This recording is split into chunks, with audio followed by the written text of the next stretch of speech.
I'm going to bring this up, though, is that in your response that's saying living in the Star Trek, the Star Trek universe would be better, is in the original series, the Doomsday Machine. Like, the fact that there's an ancient weapon going around that devours planets and ships, don't want to see that happen. What? Also, one word, Borg. No. No, and here's why. Here's why that's not a comparison. Because if I had to live with the possible threat of a Borg that I really only showed up in just a few episodes in a movie, but get like universal currency, galactic peace, relatively speaking, like everybody gets along, everybody likes each other. The only reason anyone has a job is for personal enrichment. Like, you have overabundance of resources, no hunger, no poverty, no war within the Federation. Like that, come on. Only in the Federation. Of course, only in the Federation. If you stay in so here's the thing: you run the chance, just like in Star Wars, you run the chance of not being a Force user, being born not a Force user. You run the chance of being born into the Klingon Empire or the Romulan Empire and not having that, or in Vulcan, which would be cool because they're part of the Federation, but also the idea that having to completely kill your emotions off, and also having a dinner bell ring, in a biological dinner bell ring when it's your time to mate and reproduce, would be awful. Would be awful. Yes, and do you remember that episode? There's a lot of bells and a lot of gongs, like with Spock having to go back to Vulcan and make Ponfar. Yeah, the Ponfar. Let's get it on. So whatever. I think politically speaking, politically and culturally speaking, that the Star Trek universe just has everything together. But like if we're talking like Hindu levels of like reincarnating into another universe across dimensions, right? There's a good chance, like if you're just gonna get popped and born into a universe, if you're in the Star Trek universe, there's a good chance that you're gonna be born on Earth in a really crappy time in history. Okay, because the Earth history is still there. With Star Wars, though, Captain Kirk will appear and bang your mom. With Star Wars, though, you have a solid like 5,000 years worth of Old Republic where it's actually pretty peaceful and pretty prosperous, except for the Sith taking over. Well, you know what I mean. You know what I mean. Like I do, and 2200. I do, and you're wrong. And I realize that this is. I realize what you're saying. I realize that this is just your socialist communist side coming out because you want intergalactic intergalactic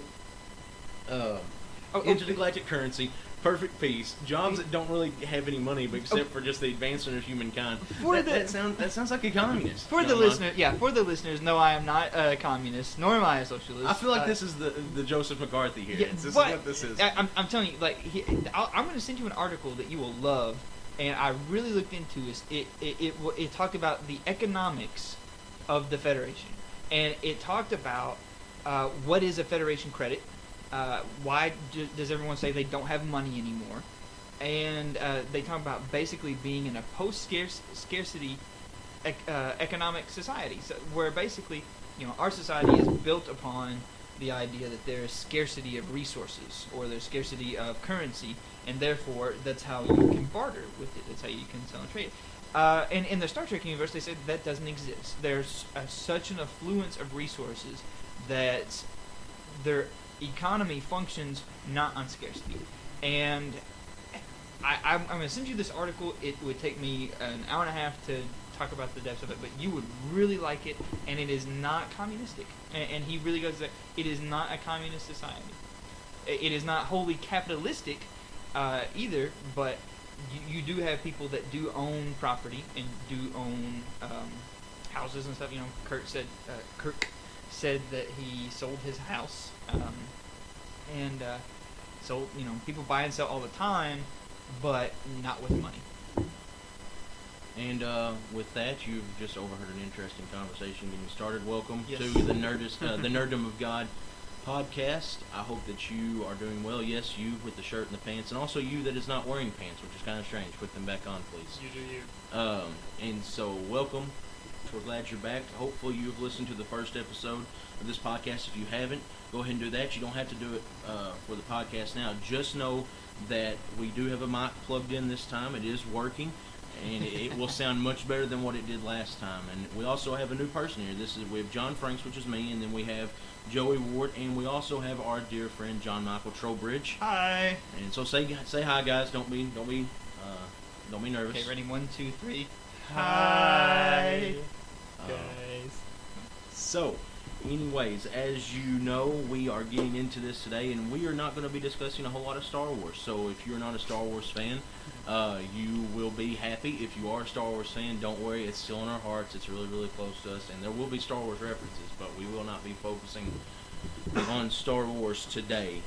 Our topic of the day, actually kicking it off, our topic, we're going to be discussing the Jessica Jones casting, which is inside the Marvel Cinematic Universe, but it's basically going to take place right alongside of Daredevil with the Netflix series, and so we're really looking forward to this. And so, guys, I just want to first, before we get into the casting, I want to ask, what are y'all's opinions on the Daredevil series, and how do you think it fared, and how is it different than the movies? And do you feel like the differences are good differences? And just let's go ahead and kick it off that way, then we'll get into the casting here in a little bit. Well, I would say, John Michael would say that I love the Daredevil series. I binged it twice. But I think they could not have done better casting in that show. I absolutely love every single person in it, and I'm not going to be one of those guys that, well, yeah, it was okay, but there was, that costume, Greg, that just kind of got at me. I was like, I loved it. I loved it. I thought that it was dark, but appropriately so. It wasn't like they were intentionally trying to be more dark than they could, like I think the movies were doing.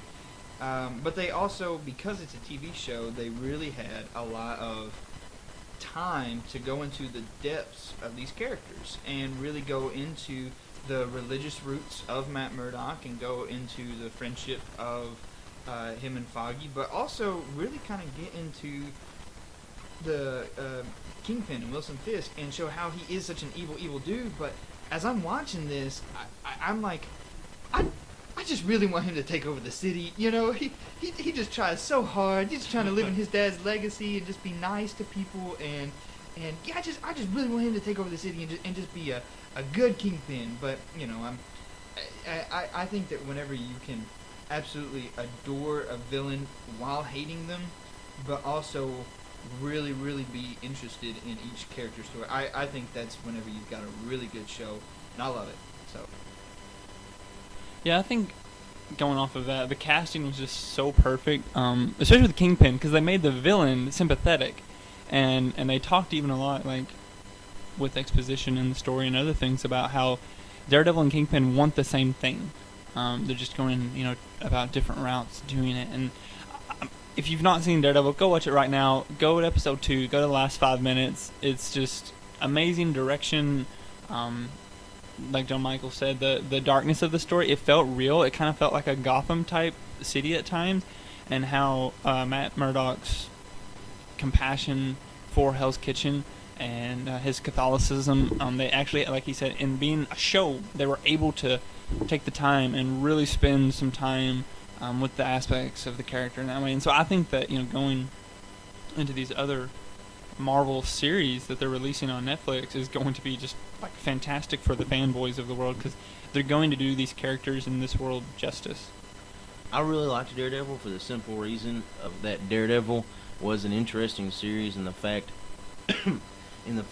that Wilson Fisk is sometimes the hero in the entire thing. Like, yeah, he's a bad dude, but I truly believed him when he is talking with his lady friend after they get done eating dinner in that great scene when it shows the overlook of the city, and he says that all he wants to do is improve it, and you're like, I could get behind that. Like, I really do feel like he's trying to do something good for the city.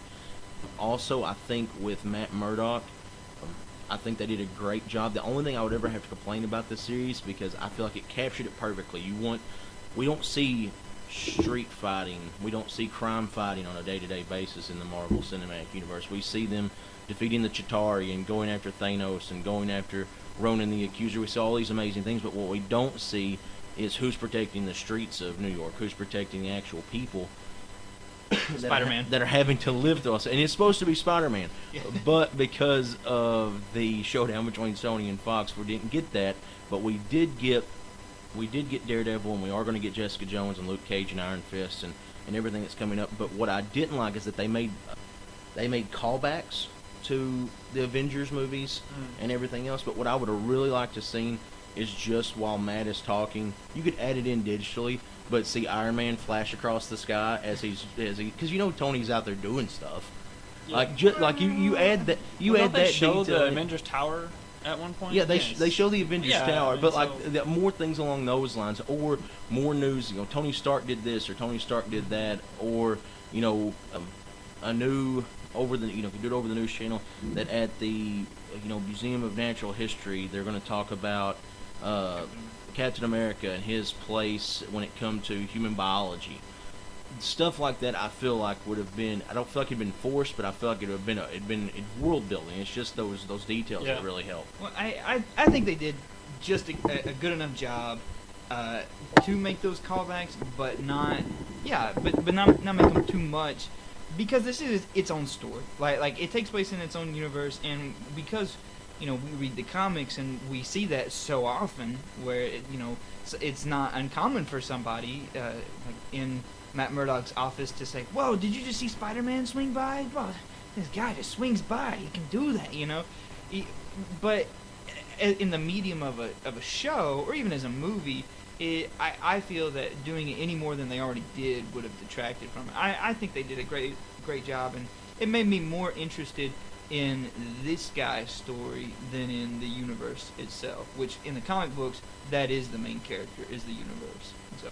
And I feel like that's true, but also eventually you are going to have to start building this towards something. And I know you can't do it, but you lay the groundwork enough in Daredevil, which is the first series, and it does well because there are rumors that the Defenders, which is going to be Jessica Jones, Iron Fist, Daredevil, and Luke Cage, that they're going to be participating in the Infinity Wars a little later on in Avengers 3 and 4, and that's going to happen. And I think that helps build that relationship.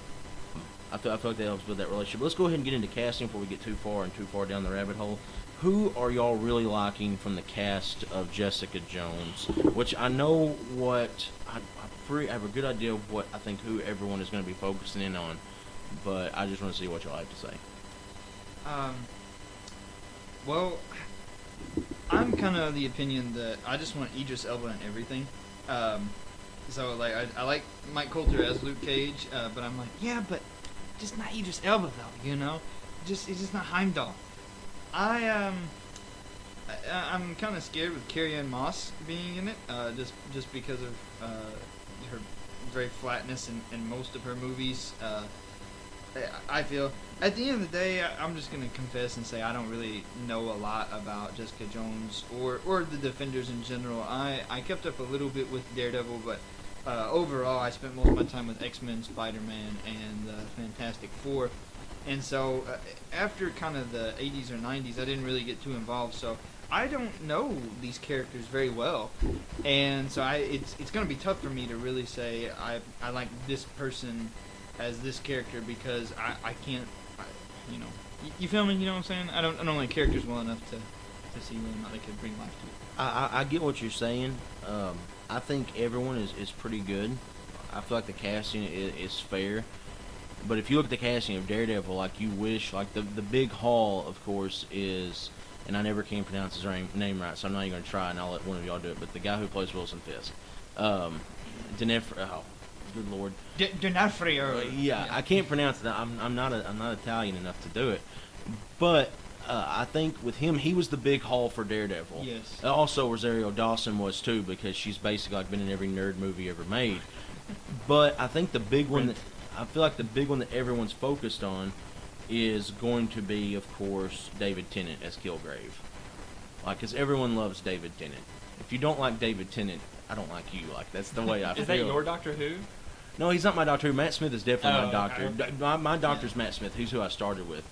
But I went back and watched David Tennant's incarnation of the Doctor, and it's wonderful. And everything he's ever been in has just been great. Like, I've never seen, and of course he's in Harry Potter, which always buys you nerd cred automatically. Exactly. Always buys you nerd cred automatically, and so I feel like David Tennant is going to be awesome. And I think he's going to be a great villain, but I mean, I like Kristen Ritter a whole lot, and she's generally the quirky, funny person, kind of like a more rude Zooey Deschanel. So I kind of really want like her to get to enjoy being the spotlight, being the main character. I think she'll do a good Jessica Jones. I mean, Jessica Jones, if you don't know anything about Jessica Jones, it's basically like a lot of Marvel superheroes. She was exposed to radioactive waste, lost her parents. She got the ability to fly and superhuman strength and mostly impenetrable skin type stuff. So she's a good hero, and I think that it's going to be... I think she'll do the character justice, and I think that Kilgrave's going to be really good. Kilgrave is the guy's name. They call him Purple Man. He can control people's minds. I think that he's going to be a good villain. Introducing Luke Cage is awesome because you're just starting to see the world get tied together, and that's what I'm excited for, because eventually then you'll see Matt Murdock interjected into the scene, and I'm looking forward to how all of these shows are going to come together, because if you really sit back and think about what Marvel is doing and what they're accomplishing through all of these different mediums, cartoon, Netflix, television series, the films themselves, individual films, and the Avenger type films, the fact that they're able to connect these in the slightest is a feat that probably would only have been dreamed about even 20 years ago in film. And that's really true. I think the hardest thing that's going to be for Jessica Jones to do as a series is all of a sudden you get just a little bit further stepping away from realism. And what I mean by that is you look at all the Marvel heroes that have been put on film, they had these really incredible backstories and they're really well-known characters. And I'm not saying they could exist, but like Thor and the Hulk are the two that are automatically thought of as, being the most impossible out of all of them. Yeah. But Thor, he's from a different world. You can automatically blame that. And then, of course, science, which is the blame for everything, is the reason why Bruce Banner is the Hulk. But when you're doing the smaller TV series, this is the first time we really see people with over-the-top powers. Because Luke Cage has unbreakable skin and super strength. Jessica Jones, kind of the same thing. Daredevil, Matt Murdock, he has, of course, the echo sense, the echolocation sense, the heightened senses outside of sight. And that's great and all, but it doesn't play a large part into what we see with the character. But you can't get away from the super strength and the unbreakable skin of these other characters. And I think it's going to be interesting how people are going to react to taking that one step further, because Daredevil thrived on the realism.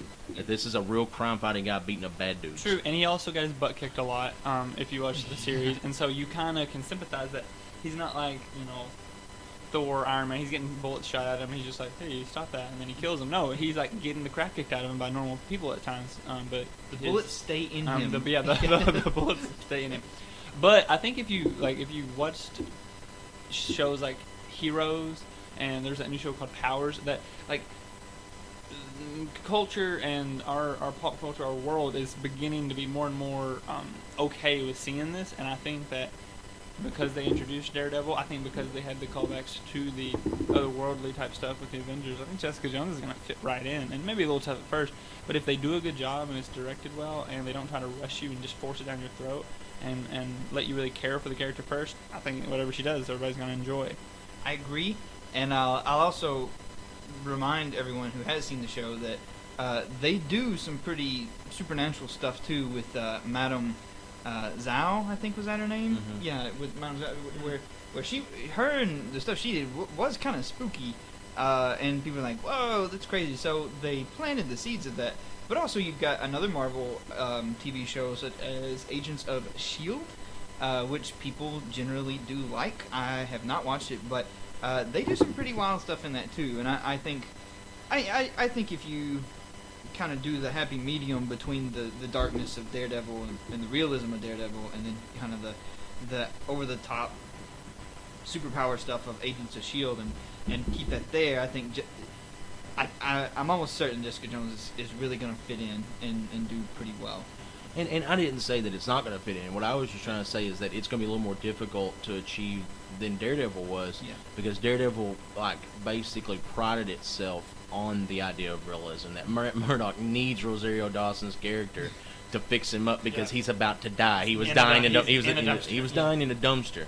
That was the big part of that. I think that's the hardest part, is that you're in Daredevil's playhouse now. You're in Hell's Kitchen. You get that down and dirty, and how is a overpowered and extremely superpowered person going to fit into that and still keep that realism that we all loved about Daredevil? And I'm not saying it's a big worry. I feel like they're going to pull it off admirably. That's the only worry I have. It's just introducing that new element. And, you gave the example of Heroes, and you gave the example of those other TV shows that feature superheroes. But you're thrown into those shows saying that, hey, this is what's going to happen. There's going to be superpowered people. But with Daredevil, you're thrown into a world to where Matt Murdock is not overpowered. He has those senses, but that's about all he has going for him. And then you're going to introduce the super strength and the unbreakable skin stuff with Luke Cage in.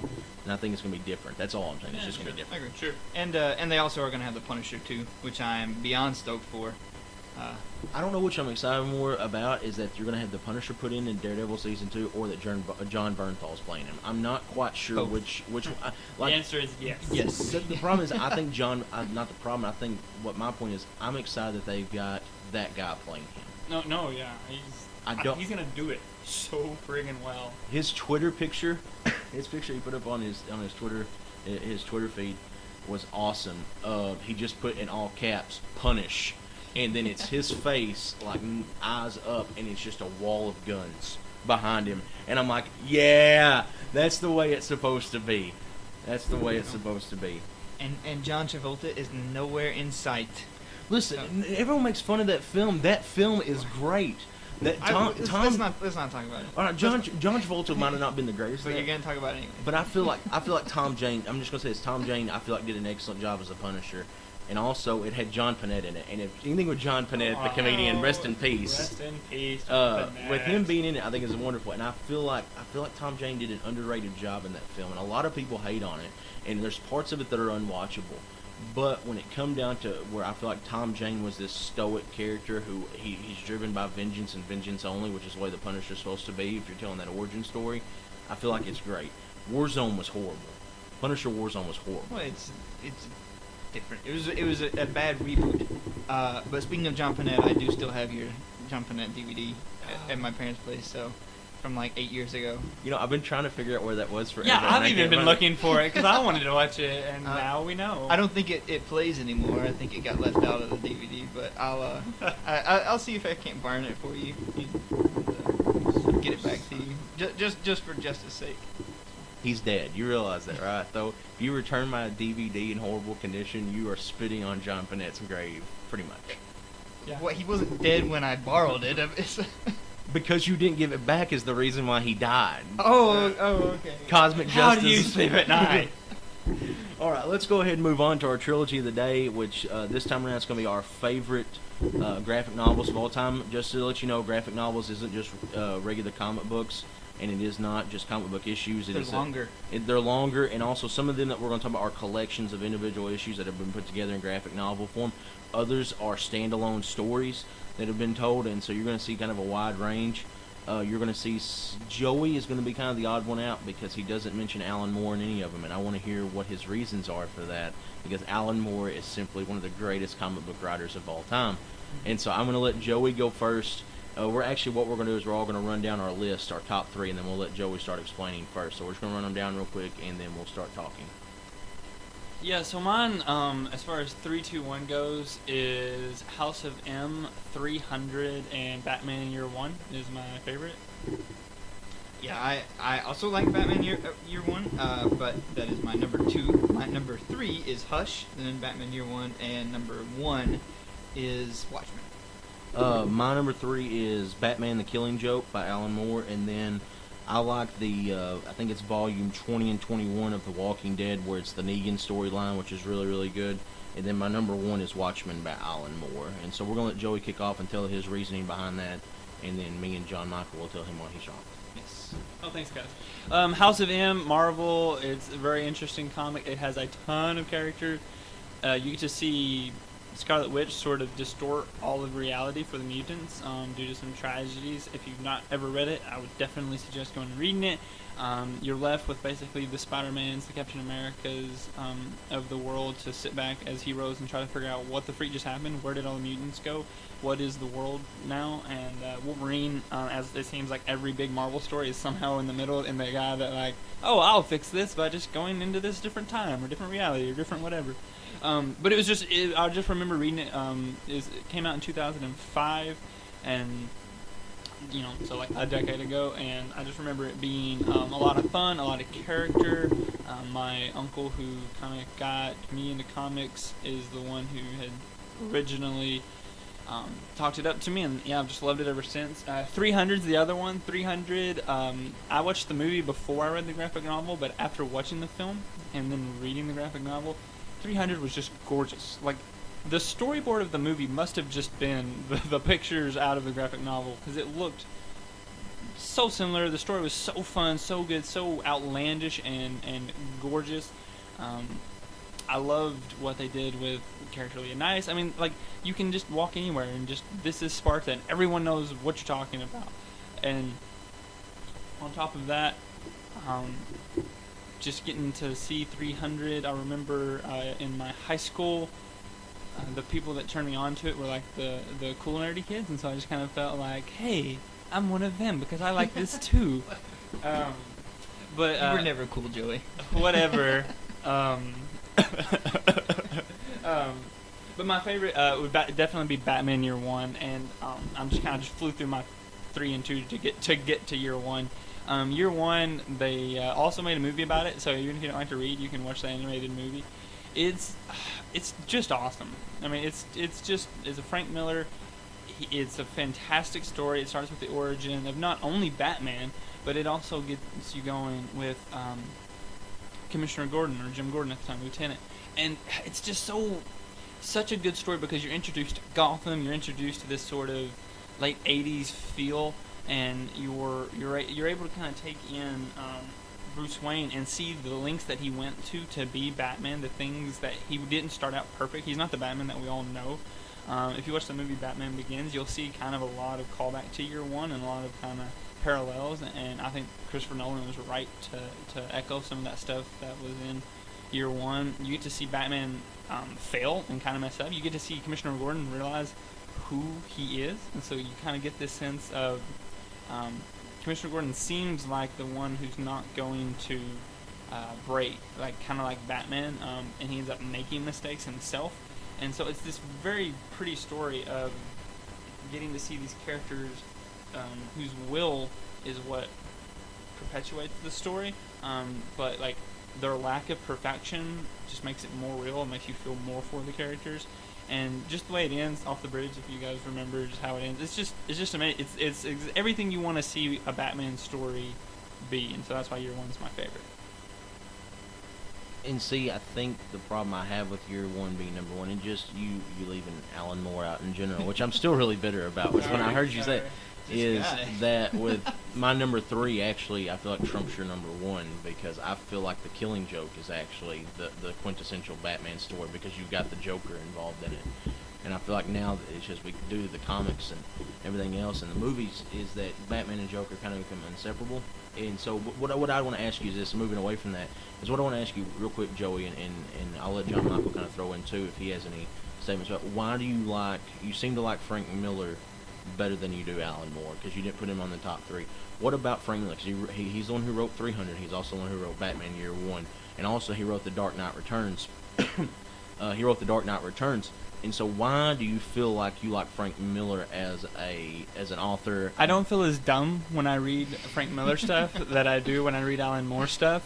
If you read Alan Moore stuff, it ends and you kind of feel depressed and like you need a drink and like you don't really understand the world like you thought you did, and you think the world's this dark, cold, gruesome place and you don't want to be in it anymore. So if you look at a picture of Alan Moore, you'll realize, yep, that's how I feel. How he looks is how I feel after reading his work. So yeah, I like Frank Miller stuff because Frank Miller's stuff, there's this sense of heroism and this sense of truth and justice that a lot of his stories have. The Alan Moore stories, if you read Watchmen, or even if you just watch Watchmen, if you follow the comedian story, you just sort of realize like this is really bad. Like there's no hope for these people, and even the who you think are the good guys, you realize they're just There's not there's no unbreakable, untarnishable good guys in this. But isn't that really the reality of the world, that there are no unbreakable people? No. No. You've seen George Lucas not break, and it doesn't matter how bad it is. He will continue chugging out pitiful excuses for media, film, art. So yeah, there's one good example for you. You're welcome. Yeah, but you said unbreakable heroes, and George Lucas has been turned into, if not a villain, at least like a really, really bad hero. You either die a hero or you live long enough to see yourself become the villain. You said it, didn't you? You had to just say I had to say it. Well, wait, no. I'm actually. I would not say that. I would not say that Year One is my favorite, and I do put Alan Moore at the top of my list. But yeah, I'm with Joey on this one. I think that he makes a very good point, and it really does. Like with Alan Moore, his stories are not just like people break. It's just that people were never really on top to begin with, and Joey says, like, you don't want to be part of the world, and that's the point of like all of his stories, is that people were just the most evil as they could possibly be, and the only thing that makes them not as evil as they could ever possibly be is a joke, or just a veneer of righteousness, or even like people are so bad that they will do the most atrocious evil things just to be good, and it's like, what kind of it's awful, and it's deep, it's very philosophical, and it's very thought provoking in ways that Year One isn't. But yeah, I can definitely see why sometimes you just gotta have like some good guys every now and then, because I don't really believe that the world is as bad as it could be, or that our heroes are as bad as they could be. They're flawed and they will crack, but you got examples where your favorite policeman commit adultery, or your superheroes make mistakes, or are alcoholics like in the Marvel U. But at the end of the day, they are still not as evil and as awful as they could be, and they deeply, deeply, deeply care about the world. And so, yeah, that's my # common grace. Yeah, but Yes. you have to understand, though, is like Alan Moore's importance just to the medium of comics cannot be overstated, for the simple reason of he comes in the late 70s with Swamp Thing and really just kind of changes things. And of course, the British comic invasion did that. You had the writing of Sandman, then you had Alan Moore, and you had all this other stuff. And Frank Miller's able to make his Batman comics because of Alan Moore coming in and just fighting ahead of Frank Miller at DC, because DC screwed Alan Moore out of everything. I mean, literally out of everything when it come to creative license. Alan Moore, to get the comics made that he wanted to be made, had to sign away all rights to what was going on.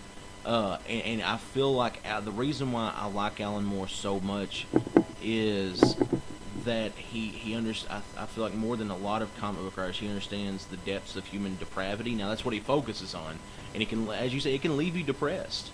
It can, but like I feel like he's not afraid to explore the depths of human depravity. And I feel like with the ending of Watchmen, spoiler alert, by the way, with Ozymandias doing what he does, I feel like it's the reverse Jesus Christ. Is that Jesus Christ died, himself, one person, died for all the sins of humankind. And with Ozymandias killed a bunch of people to stop the sins that were going on of mankind. And I feel like that's a really good representation of kind of where the world's at, to where not the Antichrist, but the Bible says there'll be many Antichrists, and the idea of we'll run into those things every day. And I think Alan Moore kind of takes that idea and puts it into the superhero realm, to where they are these people that are the depths of human depravity, and they feel like they're trying to do good, but they're not. Well, but to be fair, you asked what his favorite was. And, True, yeah. and I'm not wrong because he's not my top 3. He may be in my top 5. The Killing Joke's awesome, but maybe whenever I think of top 3. It's just how he likes to read. It's just what he likes to read. I don't like to be sad when I read. The sky is blue. Clouds are in the sky. He said that he has to read to begin with. It's hard for him. It took me like 16 months to read the nutrition facts on something, man. Come on, give me a break. But I mean, and I understand that. Like, I understand it's about the favorites. It's just for... And that's the reason why we phrase them the way we do, guys, in case you don't know this. We phrase them as our favorite 3 because if we say top 3, that means we say we have like an air of judgment and an air of knowing what's going on and of reading all these materials. I was looking through like the top 100 graphic novels rated by Wizard Magazine, and I realized I hadn't read probably but 20 of them. And so I have no idea how to rank those top 3 as like the best of all time. But I think it's a shame that Alan Moore's outside your top 3. That's all I'm saying. It's a shame. Go ahead, go into yours. But I will. You did hit on something that's very important. Neither Alan Moore nor Frank Miller really care about our opinions of their work. I think that they're like whatever. Well, and also the fact that they wrote most of their major works before we were born does help that situation. Like, they're not current writers. I mean, they do write stuff currently, but like Alan Moore has got the reputation. What they're known for. Yeah. Basically, Alan Moore is just Rasputin. If you've never looked at him, he looks like Rasputin. That's all there is to it. John Michael, we are like really running deep into our segment, so why don't you go ahead and tell us your favorite 3 graphic novels? Okay. I will run. Yeah, I'll run quickly. I really like Hush for 2 reasons. One, it was such a very very intricate Batman story, and it brought in so many of his villains, but without being like villain overload, or each person served a purpose, and each one of those villains did something that was very very interesting, especially what they did with the Joker. Even though he was not the main character in that story, I loved it, and what they did with him just blew my mind, and I was like, that is an interesting concept. And on top of that, the artwork is beautiful for Hush. It is an excellent artwork. I would say some of the best artwork I've ever seen, period, in any graphic novel. So, would you explain to the readers, not to the readers, to the listeners, including me, what Hush is, like what the basic premise of it is? Because I've never read it, and I know some people haven't read it either. Yeah, it is. What happens is there is Bruce Wayne meets up with one of his old friends from childhood named Tommy Elliott, who has become a very successful surgeon, and they're hanging out and they're doing stuff, but their relationship is very strained because as Batman, every single one of his villains are coming after him. He's got Killer Croc, Poison Ivy, the Penguin, I think Mr. Freeze is in it, the Joker, Clayface. Like, all of these villains, the Riddler, everyone's just trying to do it because they've all been paid off by this mastermind named Hush to try to get a piece of him, to try to kill him. And that is the basic gist of it, but it goes even further. I mean, like they do stuff like Poison Ivy kisses Superman and, puts him under her mind control. And there is a relationship that he tries to have with Catwoman in it as well, but he can't because he's Batman, he's got Tommy Elliott going on and stuff like that. And it's very intricate. It's so well written, and I would implore you, if at the very least Google it, just say Batman Hush and look at that artwork and tell me you're not impressed. It is beautiful to look at, very fun to read. He even does that the Sherlock Holmes thing, which they got from this comic book, where he's like, I've got 3 seconds before this happens. I heard that rumble. That gives me 10 seconds to do this. I make this maneuver. Where it's in his head, and really, really excellently written novel. But the story, as good as it was not as engaging as Year One, which is my second one. I loved it. Yeah. Loved it. Even though the artwork was not as good, it was still something that really made me see the kinds of characters that these are, and really just be like, whoa, Lieutenant Gordon can punch his fist through a dude's chest. He doesn't do that in the novel, but he says that he can. So, and I believe him because he's Lieutenant Gordon. So I loved that story, especially the ending as well. And my number one is Watchmen. Not because I enjoy reading it. I did. No one enjoys reading it. No one enjoys reading Alan Moore comics. let's get that straight right now before y'all, because y'all are gonna jump on me because I have 2 Alan Moore comics. Yeah. I don't like reading them. I read them once a year along with V for Vendetta because I feel like it's my job in order that comic books, instead of lifting me up at least once a year, has to depress me supremely. And so I read all my Alan Moore, all my major Alan Moore releases. I read Watchmen, I read V for Vendetta, and I read Killing Joke like within 3 weeks. And I'm just in an extremely depressed state. It's a rough month. It is a rough month. I hope it's not Christmas. Is it December? Gosh, that's awful. Everyone's happy, and I'm reading Alan Moore. So, You effing eggnog. Get that out of my face. So, but no, I love it because I'm a philosophy major, and each character in this story, There's no spoon. has their own philosophical implications that are extremely deep, and but the story goes not just with each individual character, but how those characters interact with each other, and the details of this novel, and the depth that he really went to show what this world would have been like, are so incredibly intricate. They have entire pages that serve nothing to the story, but only exist just to build this world. Like they have like an excerpt from someone's book that they wrote, just within this, just so you get an idea of the kind of world you're living in. The depths that they went to are unfathomable, which really no other graphic novel has been able to do before or since. And just as someone who loves philosophy and loves those deep questions, you really do ask the question like, what are the practical differences between someone like Dr. Manhattan and a God character? With a character like Rorschach, what are the black and whites of his life? Does he have grays? And if so, why? And it's so wonderful. And if you love thinking, read it twice. And because you think you're going to get it the first time, and you're not. And you have to do it again. If you've seen the movie first, and it was a theatrical version, read the novel anyways, because you're gonna like it. Because I know if you saw theatrical versions, 9 times out of 10 you did not like the movie, and that's okay. If you saw the director's cut, which was an hour longer, and it made a whole lot more sense, I wish you would watch it. I know you won't, because you're like, an hour more of that? I know it makes sense. You'll like it then, but you won't. So just read the book. You'll like it a lot better. That's what I say about watching it. So. Awesome. And I'm not gonna say anything right now because I wanna put my own. I wanna ask you a couple things on Watchmen when I get to it as my number 1 also.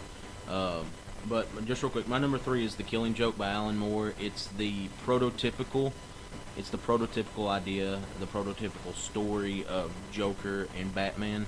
And really, it's the first comic that I know of that introduces the idea that they are basically 2 sides of the same coin, which has kind of become a key thing. In case you don't know, The Killing Joke was the basis for The Dark Knight, and Heath Ledger's Joker interpretation came from The Killing Joke. That was one of his key documents. Now, could we possibly say that Alan Moore helped kill Heath Ledger? Possibly, because Heath Ledger was in a really deep depression because of having to play this, and Jack Nicholson actually told him that you're going to be extremely depressed because you play a killer clown all day, and you cannot be depressed not because of it. And unfortunately, it kind of got to him and everything else. But Killing Joke is wonderful because you see the quintessential. You see Barbara Gordon get shot and turn into Oracle later on. You don't get to see it in the comic, but you get to see her be shot and her spinal cord is severed, and you get to see that unbreakability that y'all were talking about of Gordon get put to the test, and he doesn't break, which is a wonderful story. And also the ending is wonderful because if you've never read it, there are still debates to this day whether or not Batman strangles Joker at the end of it, like what the whole thing is, what the actual ending was. Does Joker get Batman to actually go against his morals? And also the artwork is glorious. I mean, it's absolutely wonderful. The best 80s you could get to. Yes, and especially if they put out, I guess a few years ago, they put out a remastered version and redid the colors, and the color and the artist who did the book actually went through and oversaw that, and he actually got to be to where he wanted the colors to be, but the printing technology during the time did not allow him to do that. It wasn't his original vision. Okay. Yeah. Okay. All right, George, go back to the closet. All right. My second one is Walking Dead, volume 17 through 21, and this is the Negan storyline, or what we know of the Negan storyline so far. It's also, spoiler alert, where a major Walking Dead cast member dies our character dies. Glenn dies in this, gets bashed in the head with a barbed wire wrapped baseball bat. And it's just. I wish I didn't already know that, and then we could have just been like, what? And it's horrible. Now, it's an absolutely horrible moment, but the writing by Robert Kirkman and the artistry by Charlie Adlard is absolutely wonderful.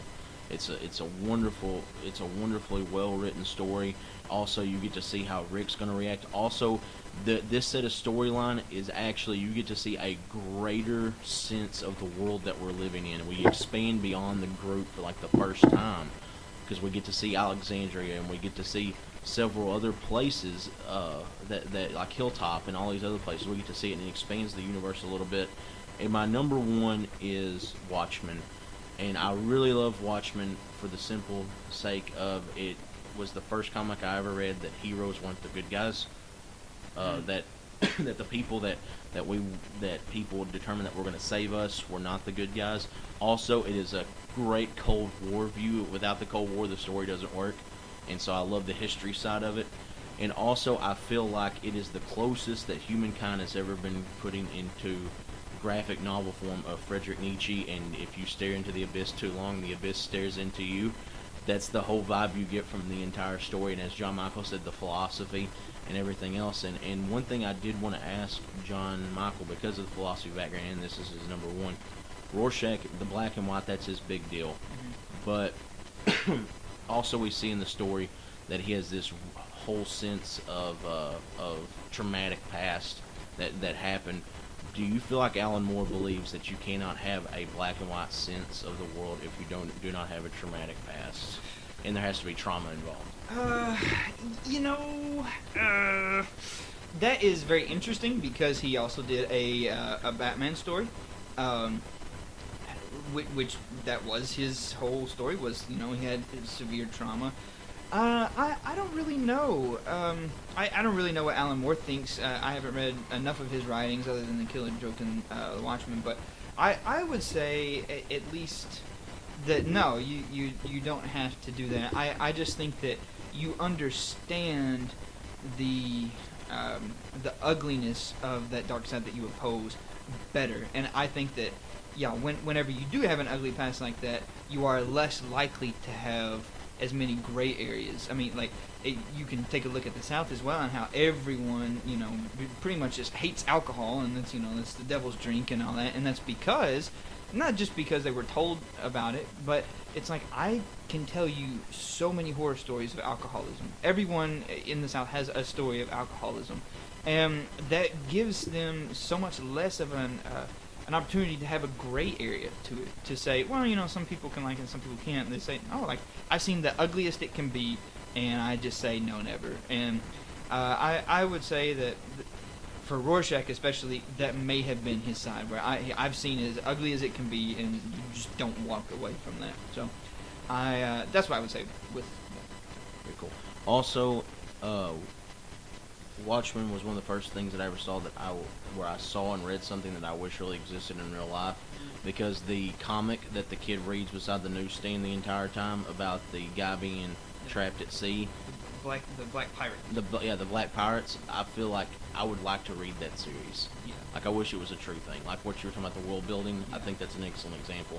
All right, guys, we're gonna move on to our topic of the day, because I do want to say real quick. No, we're not moving on to our topic of the day. John Michael wants to interrupt. The Black Pirate was not a racial thing. Like, I do want to say that the pirates were not racially black. I think they were like demonic or whatever. That's probably not even the title of it, but yeah, that had nothing to do with race. So wow. The Dread Pirate. Yes. Oh, God, that's exactly what I was thinking. Topic of the day. Topic of the day. Which, cheese. Sorry. Will it give you constipation? It does. The end. All right, guys. We'll see y'all later. No, I'm joking. Our topic of the day is actually basically how Christianity and literature and other forms of medium, other forms of art medium actually cooperate, and what it truly means to be Christian in artwork and in literature and in music and other things. And I think that when we start talking about this, guys, the thing we automatically think of, if you're thinking about really well done literature that is extremely Christian and has a lot of Christian symbolism, I think the two series you automatically think of are, what do y'all say? The first one that comes to mind to me is Les Mis. Les Miserables. I know that's the not correct answer is Lord of the Rings and Narnia. But yeah, that's what they want me to say. But I would. Anyway, well, you guys talk about that, and then I'll tell about my thing later. One day more. If you hear someone muttering in the background, it's actually John Michael talking about Les Mis away from the mic because we're not going to allow him to talk into the mic about it. I don't. Yeah, I'm not one of those Les Mis nerds. I like if someone says you want to watch Les Mis, I say no, I don't. But yeah, if you want to talk about imagery in the story, and I'll defend that later. But you guys talk about we'll stop Lord of the recording, Rings and Narnia. Well, I don't even want to talk about Lord of the Rings and Narnia myself, mainly because I feel that they're no, not Les Mis, Harry Potter actually, but it's because I feel that Narnia and Lord of the Rings is kind of obvious in a lot of ways, at least because. If you're from Christian circles at all, like you see that, you know who wrote them, you know what they were all about, and I just feel like, again, I'm of the opinion that the general story of creation, fall, redemption, and restoration. Those are four themes that are in so many stories.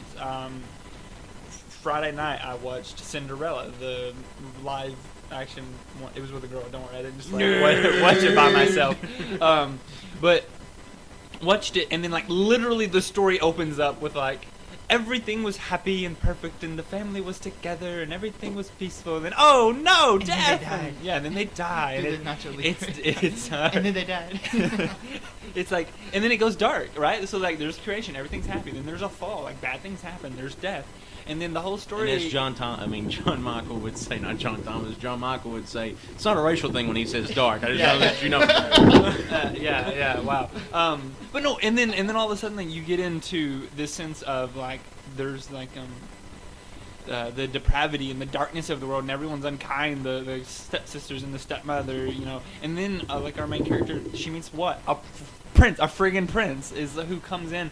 And like there's a sense of redemption, and she marries the prince and spends the rest of her life with the prince, and there's a sense of restoration in not only her life but in the kingdom. And I feel like I like stories like that because you watch them and then you go, hey, like you see these biblical themes at least run through. The reason I bring up Harry Potter, because for one, if you watch like Narnia, it's like Aslan, Jesus and such, but like you watch Harry Potter, and so many people like, because we're all in our mid-20s. And we grew up when Harry Potter was like growing up with us, and there was this huge revolt about parents not letting their children read or watch Harry Potter because it was the devil. And I was never understood it. Luckily, my parents weren't on that bandwagon, even though they might have should have been. My parents weren't even Christians. So I got away with it. I can do whatever I want. But no, what was awesome was like watching the movies and reading the books. I realized pretty quickly that like, there's so many also biblical themes. Like, okay, if you've not watched Harry Potter, shame on you, but this might be a spoiler. At least the culmination of the story at the very end, when Voldemort is calling out Harry Potter, and Harry Potter goes into the woods, right? And like to save his friends, what he has to do is sacrifice himself. So he does. He sacrifices himself to save his friends, his world. Then he dies, and then guess what happens? He doesn't really die. He comes back to life, even though Jesus actually died. So like Harry Potter, he comes back, and because he sacrificed himself, he now had the ability to save everyone around him by defeating the evil one. And then we see this sense of restoration that happens at the end of the story, and that's what I love about like all stories. But Harry Potter's just an easy, obvious one, and one that I love. So if you want to go ahead and talk about Narnia and Lord of the Rings, please jump in. Well, I don't really want to talk about it, but I think what... Well, then why'd you bring it up? You well, no, no, I'm not getting mad. It's not... Did Alan Moore appear to you and tell you not to talk about happy things? No, it's just the fact that C.S. Lewis and J.R.R. Tolkien are these giants in the fantasy world. And Fair, yeah. I think what makes Narnia and Lord of the Rings stand out further than anything else that's been really heavy-handed Christian symbolism, and meaning to be heavy-handed Christian symbolism, is the fact that it's supremely well done. Like the world that's built with Middle-earth and the world that's built with Narnia feels fleshed out, Of course, Middle Earth more than Narnia for the simple sake that Narnia was meant for a lower demographic, like age demographic. It was supposed to be the prototypical, I'm going to read you a chapter of this story a night before you go to bed. And that's what C.S. Lewis wanted. He wanted children's books. He wrote part of them for his nephew, his nephew and his niece, because they wanted good books to read. But Middle Earth is this this large, unwieldy kind of creature, and it's wonderful. And both of them are so well done. They're so beautifully written. And I think that what really irritates me about today's Christian culture, the tag of Christian culture and art and in literature and in movies, is that oftentimes the messages are okay, like they are gospel-based sometimes. Sometimes I think that some movies and some music has the wrong focus when they have the Christian term. But I think what separates Lord of the Rings and Narnia from anything else is that they're supremely well done. And I think quality, if it's going to be a gospel-centered message, if it's going to be a Christian quote-unquote movie, if it's going to be a Christian music, if it's going to be Christian literature, there has to be some form of quality, you know. And I go back to Martin Luther's famous quote, and I'm paraphrasing it, is that the Christian shoemaker isn't one that stamps a cross on all of his shoes, but one that does his job humbly and does it well, with high quality. And I think for a long period of time, the musical and literature and film quality of quote-unquote Christian things has been low, and I think that's a detriment sometimes to the gospel, because true Christianity isn't for Christians. True Christianity is for the lost. And sometimes the lack of quality turns people who aren't, that could be brought in by a medium that they're not used to, such as film or such as music or such as literature, and the quality sometimes turns off it sometimes overshadows the message, and I think that hurts it sometimes. Well, sure, and for one, like, sometimes quality, what that means is money. Sometimes it takes a lot of financing to make something really good. And if you've noticed, like, I personally, I like To Jesus, but there's not, all those movies, I'm not going to name them by name, but Kirk Cameron probably helped do something with them. I don't like those movies. I don't think they're good movies. People are, I'm sure, I'm like a target on me now, but they're just not that great of films, even though the meaning is there. I've watched some of them, and they're like, oh, okay, I get what you're doing, and that's great. But if I'm going to sit for 2 hours and watch a movie, I mean, I don't know that I want to sit and watch this movie, because I get what you're doing. Like you just said, it's for the non-believer to see the story, to see what's going on. Go ahead. I'm going to put this to you guys.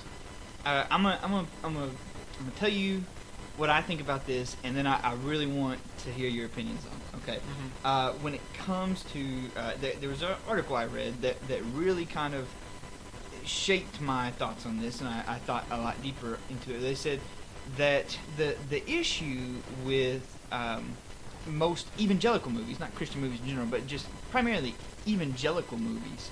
I mean, because you've got like Christian movies per se, or at least some that were made by a Christian with a somewhat Christian theme, made by Clint Eastwood, that are very good. Mel Gibson, go ahead. Yeah, so exactly, well, yeah, and they said that though the reason is because evangelical theology is a very word-based theology. Like it is primarily built on the word and nothing else, and that's why you'll never go into a Baptist church or necessarily even a Methodist church that has a crucifix in it, because they generally despise images per se, and that's why their movies in general don't always do so well, is because they try to tell you too much. They try to speak so much into the movie and tell you every conflict that this person's having, that they don't allow the images to just show it to you. And that's why the Catholics and the Eastern Orthodox and the Jews typically do so much better as directors and film producers, because they come from backgrounds that value images. In addition to that, and this is why I want to talk about Les Mis, is because these movies generally center around a conversion theory of human psychology. It's like, boom, you're there. Like this happens, you cry a little bit, and now you're just a completely changed person. And everyone in the world knows that that's just not really how things work. Like you can watch Facing the Giants and say, well, or Flywheel, or one of those movies, and say, well, I came to know Jesus, and now everything is different, and I'm a completely changed person. And some people may do that for the big parts of their life, but generally speaking, human psychology does not allow to have something so traumatic as a conversion experience, and then it just be so easy to just be a different person. And the reason why Les Mis was so impactful to so many people was because it really dealt with the psychology and the difficulties that these people dealt with Christian themes of like selling your organs and your body in order to provide for someone you love, but knowing as you die, having lived a very terrible life, that ultimately what you do now has meaning later on, or that there is that black and white, and whenever someone shows me grace, I can't believe it, I can't handle it. And that's why those kinds of movies that are almost explicitly Christian, with explicitly Christian themes about heaven and the afterlife and Christ himself, they do so much better because they care about images, but they also care about human psychology and are very real with our human experience. What do you guys think? I think, you're backing. I can't believe that you backed me into a point to where I'm gonna. I mean, and I'm not saying bad about the films. I don't want to badmouth any type of artwork. If people put true effort into it and we're really pure in their motives, I'm okay with it. But that doesn't make it a good quality. No, and I'm not saying that. But what I'm saying is this: is you talk about the conversion experience and doesn't show how hard it is. We have to understand something though, is that the same thing we would have to say for some people who don't understand why things have to be rushed through a 2-hour movie, or why the plot holes that people like to pick out, like with Spielberg's work, to where how did the Tyrannosaurus Rex get into the building with the end scene? We like to point out those flaws. We have to understand something, guys. Guess what? That's just basic film. That's been used since the beginning. Those ideas, and how can we blame a Christian media, or those very overtly evangelical films, for only focusing on the big parts, for having to take a very complex subject and simplify it down into an hour-and-a-half movie? I feel like that, yes, it might not go into the full effect, but also it's trying to give a message, and that message has to be done in a lengthy amount of time. Now, if you want to say that they should add a 20-minute epilogue onto the end that says, hey, 5 years from now, this is what this person is struggling with, well, there's might be merit to that.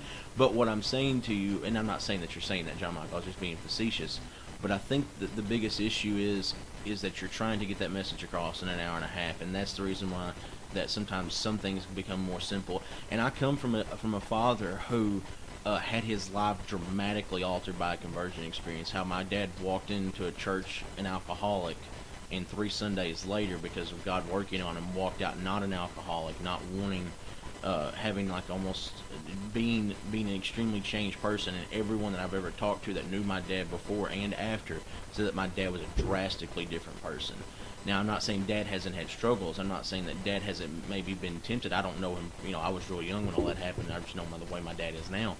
But I do know that the conversion experience can be real, and the life-altering. And like you said, I think the problem is that films, because of the medium, you could discuss that in a book. You could actually add an extra 100 pages to the book and be okay. Mm-hmm. But when you're dealing with an hour and a half, you can't add an extra hour in to tell the complexities. And I'm not saying what you're saying is wrong. I feel like a lot of what you're saying is true, but I feel like that's one of the reasons why we don't get to see the complexities of the conversion experience, is because of the time limit and the medium limit. I do disagree, because I don't believe that Christianity is a conversion experience faith. I believe that there are conversion experiences within it, and of course we all do expect to have people to change their minds about certain things, but it is such a very small. It's a lot like growing up. Half the time, it's like that's the language that the Bible gives us of being born again, and then growing up repeatedly. And in these movies and in these mediums, it really is this bang, and that's it. But they're just showing the birth. That there's not a baby, then there is a baby. That's there's a celebration, and like whenever there's a new birth type thing, there is a celebration. And on the spiritual side, yes, there's a new creation. There is something to be excited about. You can't spend another 2 hours going, well, a week down the road, man, I really got angry again because I was dealing with anger, but like I was able to like really keep it in check all week. But man, Saturday I just lost my mind on someone. It's like, yeah, that's okay.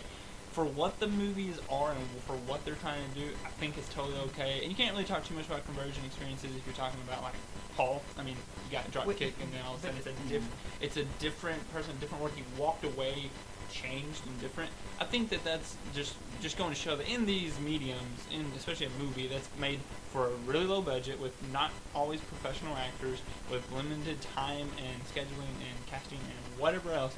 Yeah, you do your best you can, and guess what? You kind of have to ignore the problems that you see. Because now all I'm thinking about is how the freak did the T-Rex get into the building at the end? Because like he obviously can't open any doors, and I don't remember a bulldozer going through making way for him. And so yeah, kind of that's all I'm thinking about. But neither here nor there. And John Michael, I'm agreeing with you. The fact that imagery does need to play a larger role. Like I'm not disagreeing with that point at all, but just on what the focus of those films are, I think that it serves its purpose. But I understand how it's also frustrating because it does give a very cut and dry version of Christianity where you convert and then everything's handy, everything's hunky-dory afterwards and you have no problems. Well, it's just the characters are so flat in general in these movies. And people complain about the acting. It's not generally the acting, because sometimes the acting's pretty good.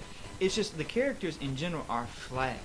And human beings are not flat. And I don't think you need necessarily more time to really show a character not being flat. You just need better writing, and you need better understanding of what people are actually like. That's all I'm trying to say. And here's what I'm saying, and this is what I would say, is that you have to understand Christian film has come so much, with very evangelical heavy Christian film has come so much further in 15 years. The way I see it is like the way silent films used to do, where all the characters were over exaggerated, and then you step into talkies, and all of a sudden characters can be a little bit more three-dimensional. And I feel like if you compare like Flywheel, one of the earliest evangelical films that came out, and you compare it to some of the newer evangelical films, I feel like the characters are a lot deeper than what they used to be, are written a lot deeper. Like that has gotten better. I'm not saying it's good, right? I'm not saying that the depth is good. I'm not saying that, and I'm not saying that the quality is up to snuff yet. But what I am saying is that I feel like progress has been made. I mean, you got because I'm looking at evangelical movies like The Ten Commandments and like Ben-Hur and Barabbas, and those movies were old but were solid and all done in classic Hollywood with huge sets, large budgets, and professional writers. But with evangelical audience On purpose, though. Yeah, on purpose. But look at the world we live in now. I don't know why we're getting on this thing, but like we're in the world we live in now. That's not what people are interested in. That's not what people want to see. And so yeah, whenever Mel Gibson made The Passion of the Christ, it had the money to, like, it was a Hollywood film, so everyone saw it because it was publicized well. Well, now there's these other movies that are being made for like $1 million, $2 million with very limited releases, probably mainly in the South, and that's all we know about them. And we know that that one big church, whatever it is, I forget where it's at, they've made like 3 of them. Yeah. So it's like but hey, more power to them. They're doing their best. Well, that's it. So symbolism and stuff, back to bringing it full circle and winding this thing down, because we've been rambling for a while.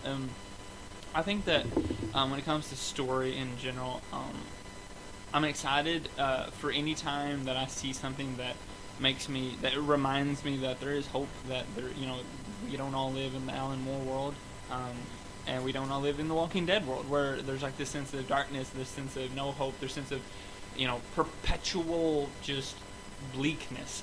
Instead, we see movies that even whenever I see something and it's in the bad times of the movie, I'm looking towards even a post-apocalyptic movies like The Book of Eli or something, where you spend so much of the movie in the barren wasteland, in the everyone's evil, everyone's doing bad things, but it ends and you're like, okay, I'm in this new place, and obviously he's like actually quoting the Bible to the guy, but it ends with the sense of, hey, everything's going to be okay. Everything's going to be restored. With this, we can do something positive with it. And I think we see that in a lot of stories. And I think I hope that listener, if you listen to this, maybe you'll be a little bit more critical when you're watching something or when you're reading something. Those themes and those parallels that come to surface that makes you think about maybe that biblical model. Exactly, and I think that we as Christians need to kind of expand horizons and really focus on Philippians 4:8, where it just says whatever is good and whatever is righteous, and basically whatever motivates you to be more like Christ, that guess what, that's a good thing. And regardless of whether it's a quote-unquote Christian movie or book or music, if it does that, I feel like that can be redeemed, and that should be looked at, and quality should be something to be strived after. Quality and love and grace should all be put in. Maybe not in equal measures, but they all three need to be involved for us to have a truly redemptive experience when it comes to culture and when it comes to the arts, whatever medium that may be, whether it be film or music or books. Not everything has to be a Narnia and be that cut and dry in order to be redemptive. And that's all I have to say. Thank you for listening in. We still do not have a cool sign-off yet, as someone has suggested to us. We are working on that, so you'll just have to live with that. But I'm really glad I got to talk with these dudes today. Peace be with you. Yes. This should be a good sign. Peace be with you. Peace be with you. And also with you. And an extra peace be with you in honor of Jim Gaffigan. And so, I love Jim Gaffigan. Piece of pie. Anyways, alright, we love you, and we hope you have a great day. And anyways, you are now go in peace into the Nerdom of God, and we will see you next time. Thanks for listening, guys. bye.